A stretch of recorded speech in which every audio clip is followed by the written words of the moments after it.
like my ABCs. Just a quick note about the idea of having a DiGRA alternative. It's become increasingly clear that the vast and overwhelming majority, at least, of the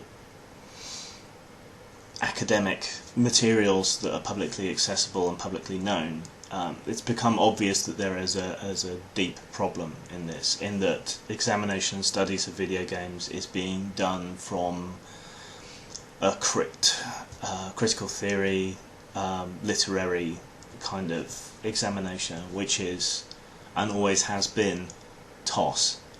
The problem with literary theory is that it's all inherently and necessarily subjective. Now, all creative activity is going to be subjective, but basically that means the entire field can be dismissed by the dude. That's just like your opinion, man. So we get nothing useful from literary analysis, and we get nothing useful from critical theory either, because it inherently and necessarily looks at things from a point of view of bias. If you go into a film wearing feminist lenses, you're going to see feminist problems.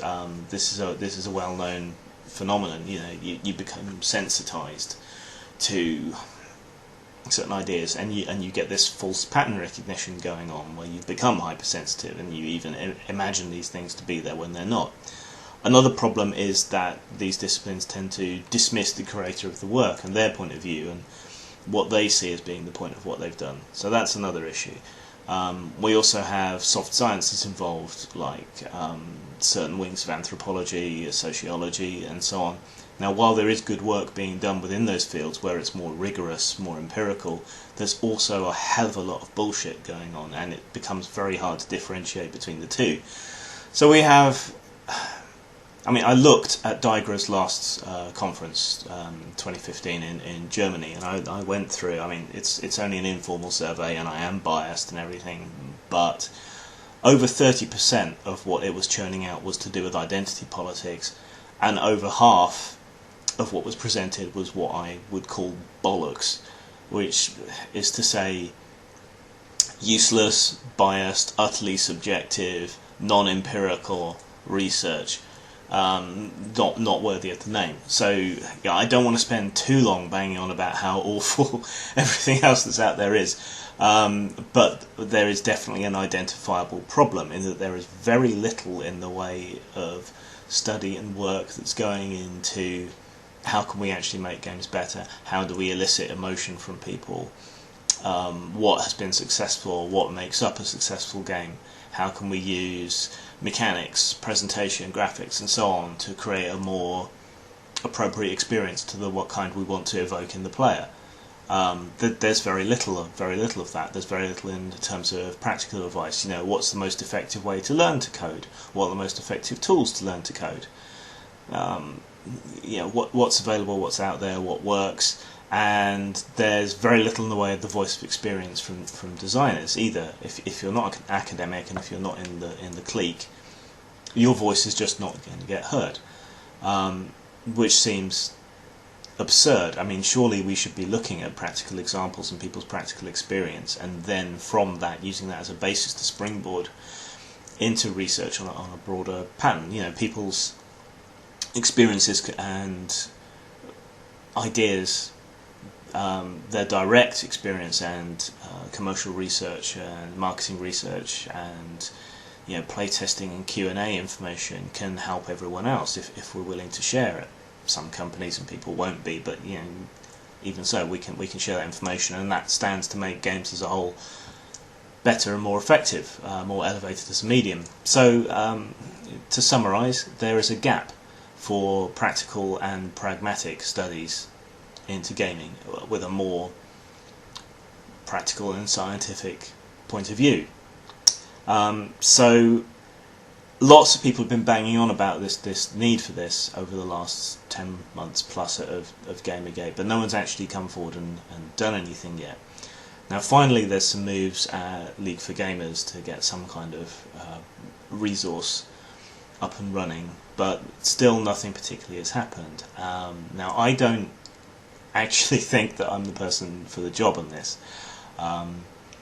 I don't think I have the academic chops to be taken seriously, even though I have 30 plus years gaming experience and 15 plus years experience creating games.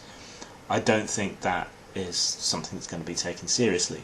However, I do think that I have the energy and passion to get something going, and I think I can put together the kind of starting principles for a journal. And a journal would be a sort of initial, relatively easy, test the waters step to see if there is room for an interest in a more practical and scientific outlook into the field of game studies. So that's my intention with what we're provisionally calling popular ludology, or poplud, is to create a journal/magazine of papers and studies that are practical, pragmatic, useful, at least strive for objectivity even if they don't achieve it, and which will also contain the practical, useful, experiential evidence from designers. So that's the basic idea, the basic setup, is to produce something useful that isn't just identity politics wank. At least that's the hope.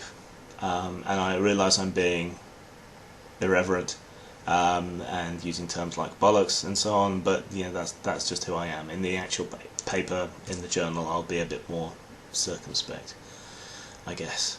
Anyway, I'll be on Robin Gething's channel this Friday, hopefully, provided Google Hangouts doesn't throw me out constantly like it has been lately, to talk about this. So if you want to come on there and ask me questions, I'll do that. You can also drop questions on my Ask FM, on Twitter, on Facebook, on Google Plus, in the comments below, and I'll try and get around to them. But I want to go on Gething's show first to have kind of like more of a live discussion and look at the comments and so on there. But after that, I'll try and get around to answering queries elsewhere.